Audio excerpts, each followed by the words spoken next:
The Snowblower stalled halfway down the driveway, its engine coughing once before dying completely. Evan cold froze, hands still gripping the handle. It was 6:02 a.m. The sky was steel gray, heavy with falling snow, the kind that swallowed sound and made everything feel watched. His breath fogged in front of him as he scanned the quiet street. Parked cars buried to their mirrors, sidewalks erased overnight. His phone buzzed. HOA violation notice. Unauthorized use of motorized equipment before 8 a.m. noise ordinance 6.2b. Evan stared at the screen, then slowly lowered the phone. Snow was already reclaiming the path he'd cleared. 40 minutes. That's all he ever needed to get out before traffic hit the main road. The HOA knew that. They always did. Across the cul-de-sac, a porch light flicked on. Mrs. Hargreaves' silhouette appeared behind the curtains. HOA treasurer, clipboard sole, watching. Evan shut off the Snowblower and dragged it back into the garage by hand, metal scraping against frozen concrete. His fingers burned as if punished for disobedience. Inside, the garage smelled of oil and cold air. He leaned against the door for a moment, steadying himself. This wasn't about noise. Inside the house, the clock ticked too loudly. Coffee sat untouched on the counter. His briefcase waited by the door, useless now. Evan was a property attorney. Contracts, land rights, easements. The dull, invisible stuff people only noticed when it went wrong. His laptop chimed. Second violation this quarter. Fine pending. Continued noncompliance may result in restricted access to shared amenities. Restricted access. The phrase tightened something in his chest. Evan lived on the outer edge of the development, a parcel added years after the HOA was formed. His driveway connected the main road through a narrow strip of land the HOA claimed as common property. Claimed, but never proven. He opened a filing cabinet and pulled out a thick, aging folder. Plat maps. Original deeds. He'd seen it once during refinancing and filed it away without much thought. Now he found the line again. Grant of easement conditional. His pulse slowed. Outside, tires spun uselessly. A car fishtailed and stopped. Another tried to pass and failed. The snowfall thickened, relentless. The neighborhood was sealing itself shut. His phone rang. "Morning, Evan," said Mark Delaney, HOA president. His voice was polite in the way that meant danger. "Bitter weather today." "You banned my Snowblower," Evan replied. "Quiet hours are clearly posted. City ordinance allows snow removal. This is private property," Mark said, firmer now. Evan looked down at the map, at the thin access road everyone depended on, at the condition clause highlighted in yellow. "You sure about that?" Evan asked. Silence stretched just long enough to matter. "We'll talk later," Mark said. "For now, comply." The call ended. Evan stepped the window. The road was completely blocked now. People stood outside their cars, confused, angry, trapped. He closed the folder carefully. The HOA wanted silence. They'd just handed him leverage. By late morning, the neighborhood had turned restless. Evan stood at his front window, watching residents argue in the street as snow continued to fall in thick, quiet sheets. A delivery van sat jackknifed near the bend in the HOA access road. No plows, no movement, just frustration building under winter coats. His phone buzzed nonstop, missed calls, group messages, HOA alerts, but Evan ignored them. He was busy reading. The easement clause wasn't symbolic. It was precise. The original land grant allowed the HOA to use the access road, not own it, and only under one condition: no interference with the grantor's lawful use of their property. The language was old, careful, written by someone who understood how power moved through paper. Snow removal was lawful, necessary, especially in an emergency. Evan drove slowly to the edge of his driveway and stopped where his property met the HOA road. Beyond it, chaos. A man waved at him, shouting something he couldn't hear. Evan raised a hand in acknowledgement, then turned around and drove back. He didn't block the road. He didn't touch it. He simply let the condition fail. At 11:43 a.m., an email arrived from the HOA's legal counsel. The tone was aggressive. Claims of obstruction. threats of fines, vague references to emergency authority. Evan read it once, then forwarded it to Lisa Park. She called within 5 minutes. "They're posturing," she said, "but they don't realize you're holding the trigger." "I don't want this to spiral," Evan replied. "It already has," Lisa said calmly. "The question is whether you control it." Evan hung up and opened his laptop again. He logged into the county records database, cross-referencing deeds, zoning overlays, annexation amendments. The more he looked, the clearer it became. The HOA had been operating on assumption, not ownership, and assumption was fragile. That afternoon, Evan quietly joined the HOA's emergency Zoom meeting using the public access link. Camera off, microphone muted. Mark Delaney was unraveling. "They can't leave," a board member whispered, forgetting to mute herself. "This is temporary," Mark snapped. "We'll force compliance." Force. The word landed heavy. Evan took screenshots, recorded the session, saved everything. By 3 p.m., he drafted a formal notice. No emotion, no threats, due to repeated interference with lawful property use. The conditional easement is hereby temporarily revoked. Emergency access will be maintained. Restoration requires written compliance acknowledgement. Lisa proved it with one word. Send. The response was immediate. "You can't do this. You're endangering residents. This will destroy you." Evan didn't reply.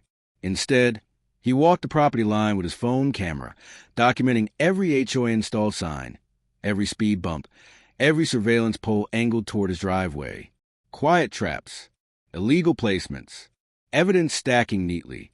As dusk settled, a black sedan idled across the street from his house. No plates, engine running. Watching, Evan turned off his lights and waited. This wasn't about a Snowblower anymore. It was about control, and someone realizing they were losing it. The emergency community meeting was standing room only. Snow melted off boots onto the tile floor of the recreation hall as residents packed in, voices overlapping with anger and exhaustion. A local news crew set up cameras near the back wall. Someone had tipped them off. Fluorescent lights hummed overhead, too bright, too exposed. Evan sat in the third row, still unreadable. At the front, Mark Delaney gripped the podium like it was the only thing keeping him upright. His smile was tight, artificial. "We're here to address an unfortunate misunderstanding," Mark began. "Temporary access issues caused by extreme weather." A woman stood up. "My kids haven't been to school in 2 days." Another voice cut in. "An ambulance couldn't get through this morning." Murmurs turned sharp. Mark raised his hands, trying to regain control. "Please, we are handling it." Evan stood. The room quieted in a way that surprised even him. "My name is Evan Cole," he said evenly. "I own Parcel 17B. The property connected the access road."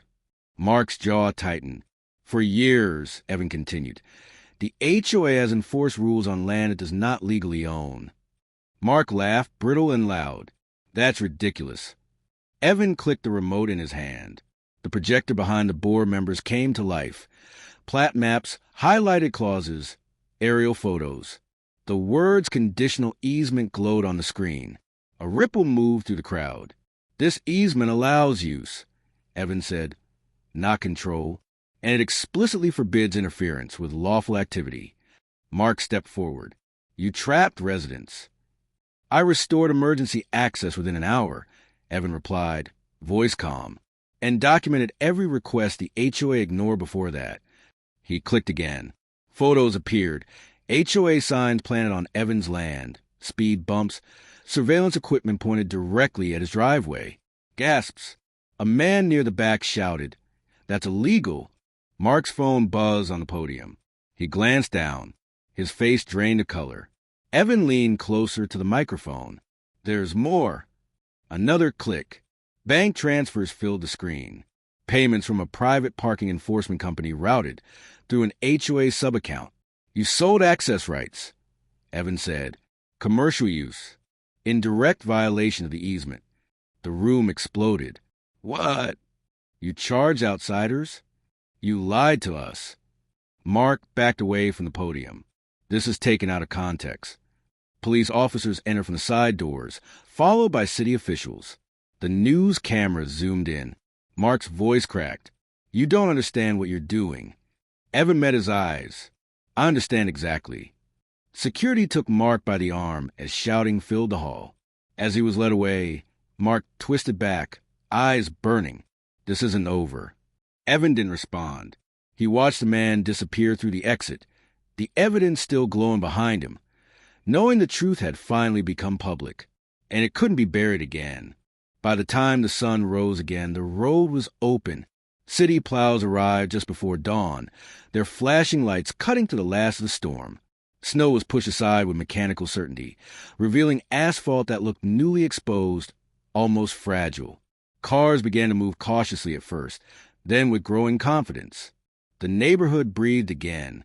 Evan stood at the edge of his driveway, the Snowblower humming steadily at exactly 6 a.m. No violation alerts, no warning messages, just a clean, lawful sound of work being done. For the first time in days, the noise felt like justice. The HOA collapsed faster than anyone expected. Mark Delaney resigned within 48 hours, escorted out his office before noon. Mrs. Hargreave followed quietly, citing exhaustion and personal reasons. An external audit was announced, then expanded. Emails flooded inboxes, formal apologies, policy reversals, refunded fines. The city stepped in to oversee the community until new leadership could be established. Neighbors reacted in different ways. Some thanked Evan openly, shaking his hand, bringing coffee, nodding with genuine relief. Others avoided him, unsure how to stand near someone who had overturned the invisible rules they'd lived under for years. Evan understood both reactions.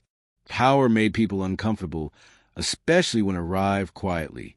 Lisa Park called that afternoon. It's finalized, she said. The easement has been permanently restored to you.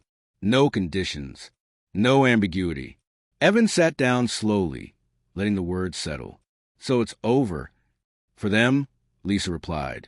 Yes. Life returned to its routines. School buses ran on time.